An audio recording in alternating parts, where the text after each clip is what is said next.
In this video, we will explore two justifications of religion: faith and reason.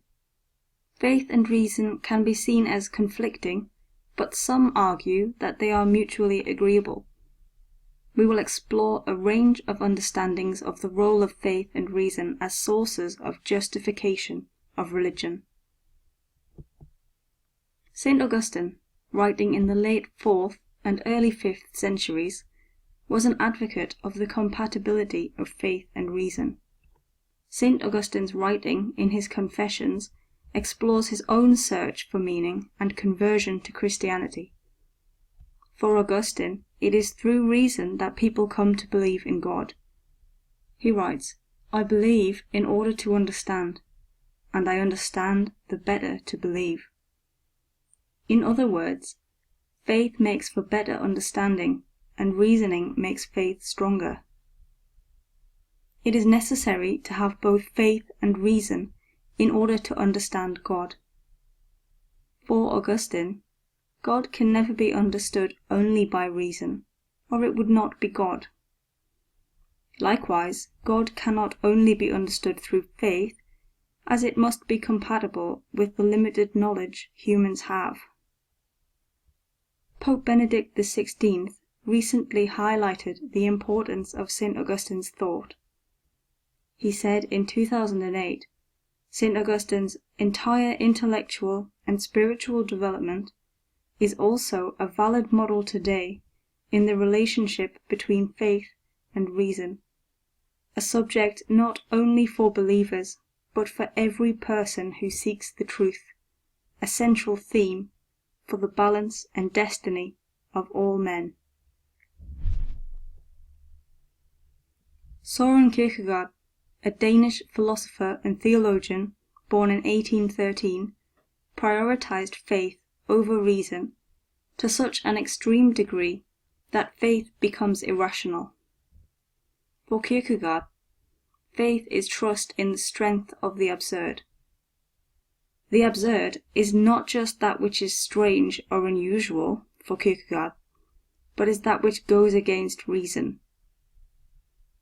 So faith is not a stretch of the imagination beyond reason, but completely taken leave of reason as a means of judgment. In his understanding, Christianity is not objective, but is based on an inward faith. There is no reason to look for external objective sources of God in the world, because Christian truth exists within the faith of the individual.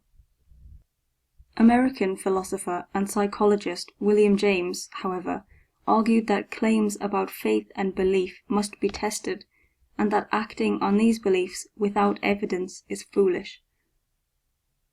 That does not mean, however, that faith is without doubt. For James, it is possible to doubt in faith, providing faith is rational enough to encourage one to act on it.